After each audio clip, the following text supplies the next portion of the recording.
Alright, so I was watching that new Friendly Neighborhood Spider-Man trailer, and my phone froze right here, and I'm like, damn, that's a little crazy, is it not? And what's worse, man, once my phone unfreezes, the damn brick explodes on bro's temple, and I'm like, no way bro is not deceased. But this just got me thinking to how superheroes be like, nah, I don't kill, and then leaving Baba Booey like this. Talk about, nah, he not dead. He just knocked out a little bit. Like my brother in Christ. Any other day of the week, that brother would be sitting at the pearly gates. Like, nah, man, these superheroes is thugs. And I got a couple examples to show y'all just to prove my point, man. First, we starting off with these three hoodlums, these three hooligans, the Powerpuff Girls. I know y'all remember the time the Powerpuff Girls broke into prison and beat the living hell out of Mojo Jojo. I mean, goddamn, look at this frame. Whole ass foot and mouth? Nobody deserves whole foot and mouth while you beating their ass. And after they finish putting these nasty ass pots and pans, the mitts, the glove, whatever you want to call it, onto Mojo Jojo, they cracked little bro's helmet, got his brain on the concrete. Brain on the concrete. Like, look at me. Look at them, and then look at Mojo Jojo's brain in the concrete and tell me that this nigga is not dead. Brain on the concrete, and you want me to believe Mojo Jojo is not deceased? You mean to tell me Mojo Jojo's not looking up at the Powerpuff Girls? Cause let's face it, bro is not going to heaven. Like, damn, that ass beating was crazy.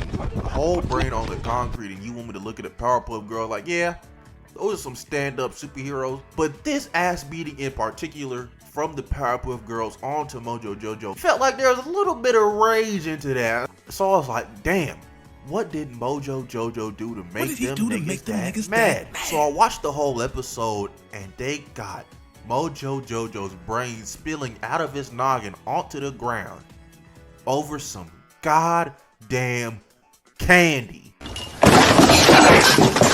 But wait, it gets worse. Cause at the beginning of the episode, the Powerpuff Girls, they save the city. They do their whole hullabaloo. The mayor gives them candy, and them girls is basically high out of their minds. They want more candy from the mayor, but the mayor's like, y'all only get a piece of candy when y'all save the day. So they fly back home, and now they're just fiending. Wait for a call on the phone, and nothing happens. So you know what they do? These delinquents, these thugs, these ruffians, they find Mojo Jojo. And they propose a deal. This deal is, you get to destroy Townsville, we put you in jail, we break you out, we do this whole song and dance all over again. Now, it's not like they're going easy on Mojo Jojo, man. They're beating his ass each and every single time. Over some goddamn candy, by the way. And chat, guess how many times the Powerpuff Girls did this whole song and dance with Mojo Jojo? Don't worry, I'll give you a little bit of time.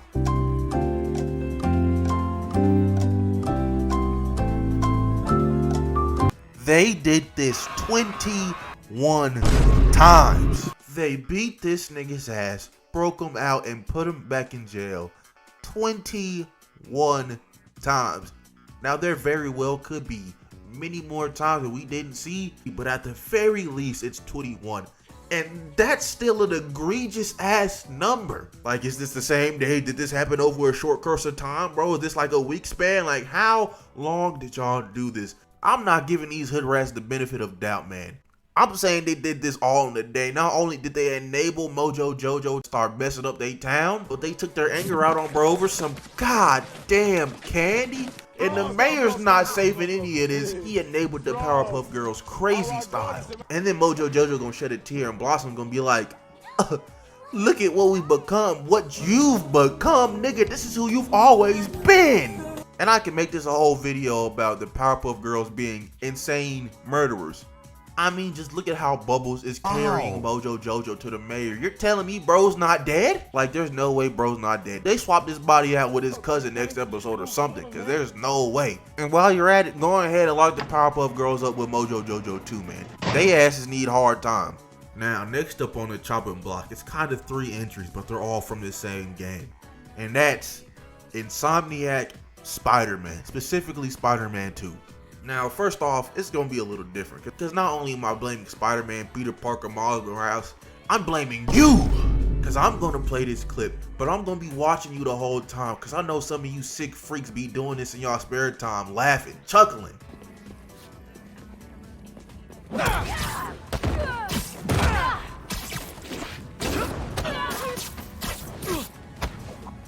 and y'all over here just be juggling a dead man's body. And for what? This how you get your sick kicks, brother? You do this sick, nasty ass work? At the 14-second mark, bro is cooked. Matter of fact, at the 14-second mark, you crippled, bro, and now you're bullying him. You're an ableist. Congratulations. You feel good about yourself? Now let's talk about some of these finishers, bro, because Peter and Miles be doing these niggas dirty, man. Like, peep this one. Peter jumps in the air, slangs this nigga up into the air, webs himself to them, drop kicks them as hard as he can in their goddamn chest. But hold on a second, he's not done there. His ass jumps off of their body, webs their chest, does a full 360 and slams their ass on the ground. But look at that goddamn bounce, nigga, you're dead! And it's not like his body fell some high distance to where it warranted a bounce. Even then, that's still a little crazy. He bounced because his body got through as hard as it could at a goddamn floor. There's no walking this off in the hospital, brother, you're a goner. But take a look at this finisher, right? Peter kicks bro up into the air. Okay, that's cool. Oh, wait a minute. Why that back turn? And then he kicks them as hard as he can in they goddamn spine? I mean, turn that nigga's spine into a C. You done kicked him so hard. Now peep this one out, bro. Peter just swiftly scoops bro up into the air. But now that they're 15 feet up in the air, he palms bro's whole entire face and just slams him head first onto the ground like that nigga's gone. Oh, but I'm not done, man. Miles, bring your ass here. Your ass is a murderer too. I mean, just look at this, bro. Kamehameha to the chest. Not only Kamehameha to the chest, it lifted bro's ass up into the air, but Miles was not finished there. Web slung to that nigga, grabbed him by the chest and threw him down as hard as he could on the ground. I have no idea who's surviving that, bro. I'm pretty sure that Kamehameha killed him first. And then let's take a look at this one, bro. Miles kicks bro up into the air, jumps on top of him and paws. Look at this frame. My brother in Christ, this is pure electricity gonna get dumped on this nigga. Who's surviving that? This is like getting struck by lightning 5 times consecutively. Okay, this one's not as bad. He kicks bro up into the air just like he did in the other one. Starts charging up his venom lightning and oh nah. He has the cat Spider-Man be an accessory to murder. And then Miles Morales be like, hee hee ha ha, look at my fuck ass haircut under this mask. Like, who is this murderer for real? And I haven't even began to talk about Venom Suit Spider-Man and Miles and Peter's tag team finishers. And I don't know which one to start off with first, because finishers aside, Symbiote Suit Spider-Man was borderline just killing niggas in the main game. But the way Peter and Miles be doing these niggas and these tag team finishers is damn near as egregious. So I decided I'm gonna start off with Symbiote first. This is not a finisher, bro, but it's a cutscene. Just peep this. Chapel, quick. That was fun.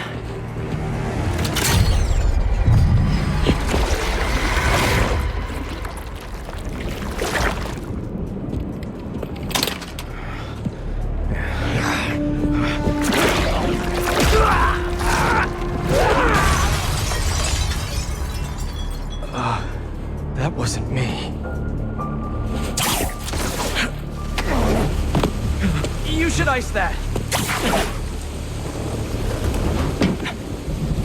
Peter looked bro dead in his eyes after he committed attempted murder on his ass and said, "You should ice that. I beg your pardon." That nigga Pete went off the deep end, but that's enough of the cutscenes, bro. Let's talk about these finishers. First one we talk about is that mean ass 3-piece combo he be giving the niggas, dog. I mean, just look at this. I felt like I was getting hit through the screen. Bro got sent flying back so hard he knocked the nigga behind him away. And you're telling me he's not cooked? You're telling me he didn't crack nor puncture ribs, organs, lungs, bro? That brother is a goner. And then we got this one. Bro does a little slide, encapsulates their whole head with the symbiote and slams them on the ground. But pause. Zoom in a little bit. Y'all see that? That's the ground cracked off of this nigga body getting chunked into it. I'm going to say it again. That is the ground cracked after a nigga's body got chunked into it. Now, believe you me, I don't think using a nigga's body like a damn sledgehammer to crack open some concrete would mean that said person was alive. The force at whence you would have to throw said person to crack open concrete would not leave them alive. And you expect me to believe that bro just got up after this, went to the bar, and threw a couple of brewskis back? Nah, that nigga dead, bro. I got one more and you can move on to the tag team finishes. Now, just watch this last one, bro. Me and him have some unfinished business. Do I have to say anything? This nigga's head bounced off the concrete like a basketball. He is cooked. If Dick Grayson could get hit in the back of the head and do a little whoa, fall down and hit the back of his head on the smallest pebble ever and die, you expect me to believe full force knocking a nigga brain into the concrete like a basketball and they're walking that off like it was nothing? Nah, brother. Throw that nigga Peter in Rikers with the same criminals he locked up, cause this is ridiculous. Now, there's a lot of tag team finishers in this game. Some with Miles and Black Cat, some with Peter and Harry, some with Miles and Yuri, some with Peter and Yuri, but the ones I'm talking about specifically are the ones where it's Miles and Peter juggling niggas for no reason. Imagine you're just committing crime, right? Regular day of stealing. You see red and blue Spider-Man pull up like, wow, well, I'm probably finna get my ass beat. Might as well go ahead and take these lumps. He slides under you. You're like, okay. I see what's about to happen. And then black and red Spider-Man pulls up and uppercuts you with the nastiest lightning uppercut you've ever seen in your life. Now you're in the air not knowing what the hell is going on. The other Spider-Man pulled up out of nowhere and now I'm 14 feet up into the air. Oh, wait a minute. I forgot. Red and blue Spider-Man jumped up in the air too. Oh, I see what's going on. As he webs you up, pulls you towards him and kicks you in the gut as hard as he can. Guys, what did the two of y'all need to do that for? Y'all did not need to do any of that, brother. I promise you, one of you was just enough. Or imagine this, you're going to go punch red and blue Spider-Man, but you get kicked in your head crazy style. He then webs you in the chest, pulls you close to him like Scorpion. You're like, oh, okay, I see what's about to happen. I'm about to get knocked out, laid on my ass. But then you just feel you got webbed on your ankle. You're like, wait a minute, how can he web me on the back of the ankle and he's right there? And now you're hoisted up 10 feet in the air because both the Spider-Man done launched your ass in the air, getting ready to drop you down with the might of Thor's hammer. And look at you, laid out on the ground, knocked out. Got jumped by two niggas that had no business jumping you. You're just a regular goon. But that's really about all the Insomniac Spider-Man murders I can say that he's committed. And I feel like I've talked about bro long enough, so let's move on to something else. Now, I love my son, Daredevil, greatest superhero of all time. But in episode 2, this nigga Matt dropped a fire extinguisher from the very top floor all the way to the bottom floor on this nigga's noggin. Now, if you told me right then and there that bro died, I would have believed you. Or if he survived, I still would have believed you either way. It doesn't stop there. Matt and Claire drag this nigga to the rooftop, string his ass up. Matthew starts beating the piss out of bro, interrogating him Batman style. And then Claire's like, hey, stab this nigga in the eye. Like, are we being dead ass here? But we're still not done with this nigga because Matthew pushes this nigga off the building into a damn dumpster. And bro had to use his super duper hearing to check and see if bro's heart was still beating. And luckily for Matthew, it was, bro. But any other nigga, any other day is taking all this damage done to them, getting dropped off a building and dying. Matthew, I love you, brother, but you're a little cuckoo. But that's really all for Daredevil. Let's go on to an honorable mention before we get to the last person for the video. And this honorable mention is Optimus Prime. Now, Optimus isn't a superhero, nor is he a nigga that doesn't kill, but I'm just mainly talking about bro be saying freedom is the right of all sentient beings. Rip the fallen's face clean off. Freedom is the right of all sentient beings. Decapitation. This is the same movie he said that speech, by the way. Freedom is the right of all sentient beings. I'm gonna rip your face off with hooks. Freedom is the right of all sentient beings. Cuts lockdown in half from the bottom up to the top down. Like, this nigga's a psychopath, and I'm just talking about the Bayformers movies, man. Do y'all not remember the way he was blinking niggas down in Transformers 86? And I know the Viacons be talking about Optimus Prime and Transformers Prime like he is King Von. Also, a more recent example is how he was doing niggas in Transformers 1. Bro transformed mid-air, twisting a nigga's body off until they died. Like, this is a psychopath to the bone. But that's really all I really wanted to talk about for Prime. Let's go on to our final entry in this video, and that is the Batman. Now, I was just gonna go over a bunch of Arkham Batman clips, but I'm really not gonna do that. So here's this clip to sum up Arkham Batman.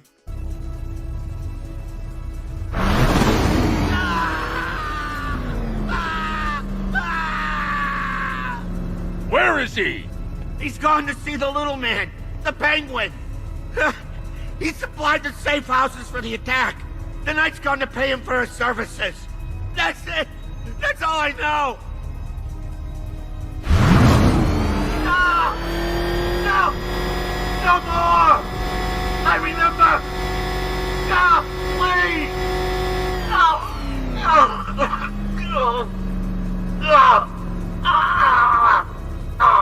Remember something else? He uses a refrigeration company as a front. The trucks distribute weapons throughout the city. What's it called? North Refrigeration. Thank you. Now, the version of Batman I wanted to talk about today is a newer iteration, and it's absolute Batman. But before I talk about bro's attempted murders, let me get the glaze off my chest. This is the coolest nigga all time. I mean, like, look at this. That big ass mangled bat symbol on his chest is just an axe, bro. Like, what are we doing here, man? Also, let's just talk about Bruce Wayne in this universe for a second, bro. Look at this big buff ass nigga. What does he need a suit for, man? This is like if Z Broly pulled up wearing armor. You don't need that, bro. There's nothing on your body you need to protect. I could crack a bat upside bro's skull right now and he'd be completely fine. I think the bat would take more damage, matter of fact. But now that I popped that off, I just gotta say, this nigga's a lunatic. Batman in this universe is broke, got no money, and decided, yeah, I'm gonna start killing niggas. Which I think is even more crazy, because regular Batman in most comics and movie iterations, it just looks like he'd be dead ass be killing people. But I saw this Batman pull an axe out of his chest and cut a nigga's hand off. What do you need that for, brother? And it don't help that this nigga's big ass stature does not hinder his flexibility, because how did this big ass nigga do this kick right here, brother? Batman in this issue was fighting this gang called the Party Animals. Just a group of niggas going around killing niggas in Gotham. Sounds completely normal. Tell me why. This nigga's Batmobile, it's death on wheels, bro. This is the Tonka truck Yeet be talking about in his music, brother. Who are you fighting that you need to pull this out on them? Not only that, bro can pull out the little bat ears on top of his body and stab niggas with them. In the comic, Alfred was like, you make these cuts so brutal, but yet you are missing every artery. Nigga, you expect me to believe that? This ain't a doctor's scalpel he's using. It's not a butter knife. These are trench daggers he stabbed this nigga with. You expect me to be like, oh yeah, no, he's completely fine after that. Nah. Like, who is this nigga Batman fighting in this universe for him to need axes, a goddamn building for a Batmobile, and knives? Is this nigga finna fight Darkseid his whole damn run? But other than that, that's really it. Also, Absolute Wonder Woman, Diana, why do you have that big ass sword for? I haven't read issue 1 for Absolute Wonder Woman or Absolute Superman, so I'm gonna get to those. But that big ass sword on Diana is crazy. I know she's gonna start killing niggas. But other than that, that's really it. That's all for the video. Moral of the story is, go see a therapist. That might solve a lot of your issues. But other than that, if you like, comment, subscribe, do the good stuff, and yeah, I'm gonna get up out of here. Bye.